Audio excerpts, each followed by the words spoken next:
On the 16th of May 1943, bombers from RAF 617 Squadron made their way to Germany's industrial heartland. Their mission was to destroy the dams supplying it with almost two-thirds of its energy. They would descend to just 60 feet to drop their new secret weapon, the bouncing bomb, codenamed Upkeep. When Adolf Hitler came to power, he began a massive effort to rearm Germany's armed forces. The Versailles Treaty at the end of World War I had stripped the German army to a mere shadow of its former self. But now in the 1930s, under Hitler's government, production was beginning to rearm the once great superpower. The industrial region of Germany, the Ruhr Valley, was coming back to life.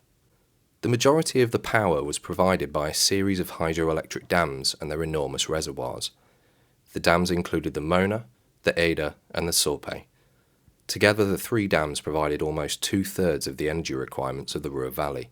In September 1937, the Bombing Committee of the Air Ministry recognised the dams as potential targets for attack.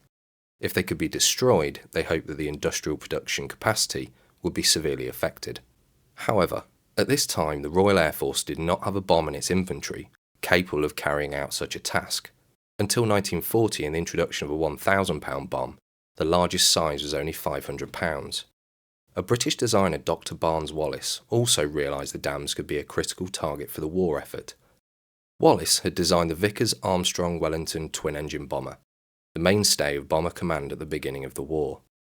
Its geodetic lattice fuselage construction meant that it was extremely strong and could continue to fly even after sustaining heavy damage.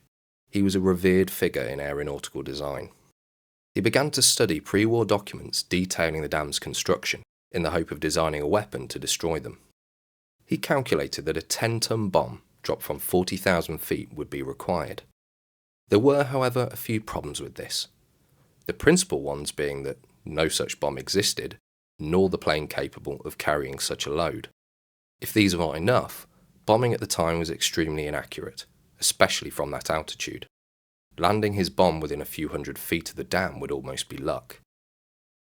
But in March 1941, he submitted a plan to the Air Ministry, titled, "A Note on a Method of Attacking the Axis Powers." A committee called the Aerial Attack on Dams Committee was set up to study the report. Initially, the report was met with scepticism, but it began to gain momentum, especially after Air Marshal Eder supported the idea. William Glanville would allow Wallis access to his Rhodes Research Laboratory for testing of his theory. Eventually, a scale model would be built of the Möhne Dam. Explosives were used at differing distances and quantities to assess what would be required to destroy the dams. It would quickly become apparent that a much larger charge than first thought would be needed. His figure rose from the initial 10 tons to 13 tons of explosives. A dam in Wales roughly a fifth the size of the Möhne Dam would then be used to experiment on, and once again, initial efforts would be less than fruitful. Wallis would have to rethink his plan if it was to succeed. It wasn't until one of the damaged model dams was to be demolished that a real breakthrough would be made. The explosives were placed directly next to the dam. Not only was it a successful mistake, but a much smaller amount of explosives were required. They would then test this at the Welsh Dam. Only 279 pounds of explosives were used at a depth of 10 feet. The dam was breached. Realising the detonation would need to be in contact with the dam, torpedoes were considered, but rejected because anti-torpedo nets were in place, and they also carried too little explosives.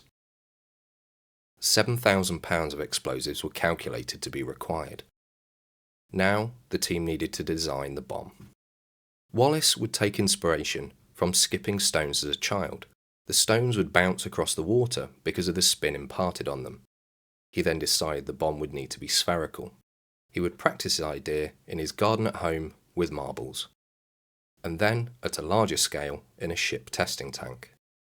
Backspin was used, as this not only gave more stability, but ensured they would stay in close contact with the dam upon sinking.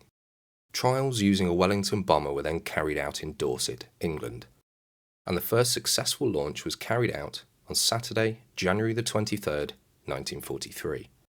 It was found that the bomb would need to be dropped from a height of 60 feet at a speed of 232 miles an hour, with a backspin at 500 RPM to be successful.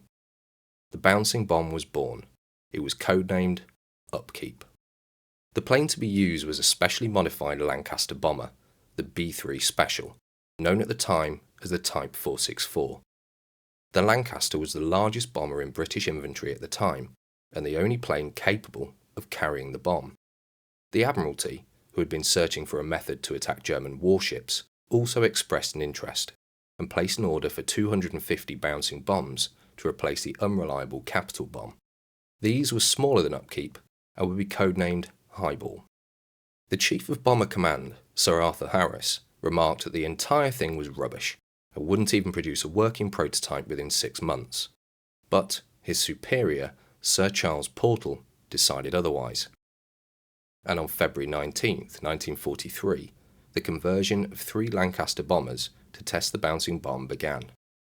But there was also a race against nature, as within 3 months, the reservoirs of the dams would be at their highest, providing the ideal conditions for the mission. Only a week later, the destruction of the dams was authorised. It was codenamed Operation Chastise.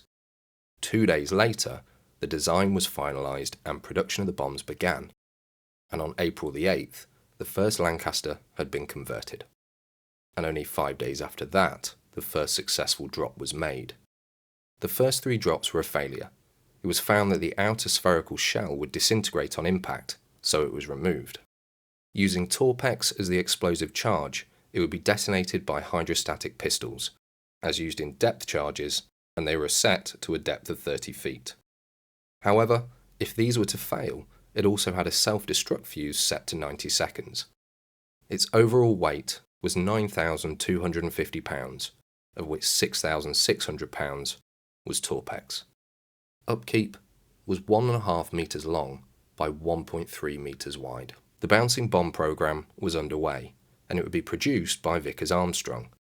Some examples still exist today in museums, and even one at a spa hotel in Lincolnshire that used to be the home of 617 Squadron itself.